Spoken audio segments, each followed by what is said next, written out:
Welcome to this week's Supply Chain Update, brought to you by Phoenix International. Looking at market conditions, the Trans-Pacific eastbound trade remains steady with no major rate adjustments expected over the next 1 to 2 weeks due to the Lunar New Year holiday. However, we could see some fluctuations in early February. On the Far East westbound trade, demand remains soft and rates could adjust once post-holiday operations resume. For transatlantic westbound shipments, rates are relatively stable, with only minor fluctuations depending on the route. Next, information on the operational update. For the Trans-Pacific eastbound trade, carriers have implemented roll pools at major origin ports to optimize vessel utilization, which may lead to some cargo rollovers. However, there are no major equipment shortages at the origin. On the Far East westbound trade, blank sailings before and after the Lunar New Year are causing vessel schedule disruptions. Some ports are also seeing occasional equipment shortages, so early container booking is recommended. For transatlantic westbound shipments, equipment shortages continue to affect Central Europe, particularly in Austria, Switzerland, Hungary, Slovakia, and Germany. Using carrier haulage may improve access to available equipment. Now let's talk about capacity management. For Trans-Pacific eastbound shipments, roll pools are being used to maintain vessel utilization, which could result in cargo rollovers.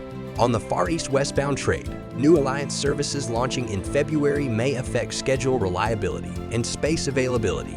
For the transatlantic westbound market, space is gradually improving for US-bound cargo, but equipment shortages in Central Europe remain a challenge.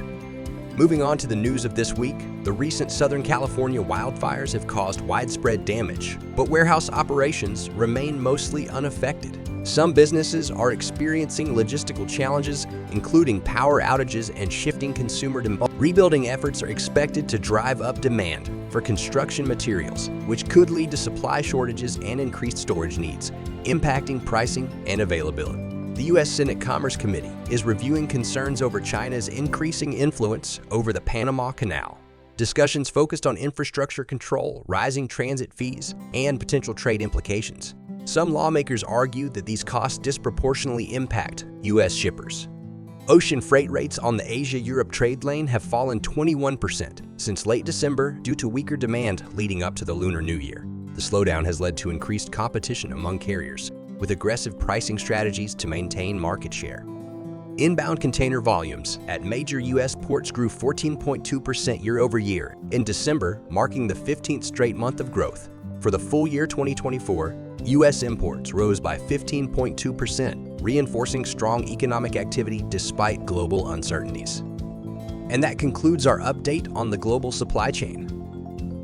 Thank you for joining us. We will continue to monitor these developments and keep you informed. You can follow us on LinkedIn and YouTube for more supply chain related updates.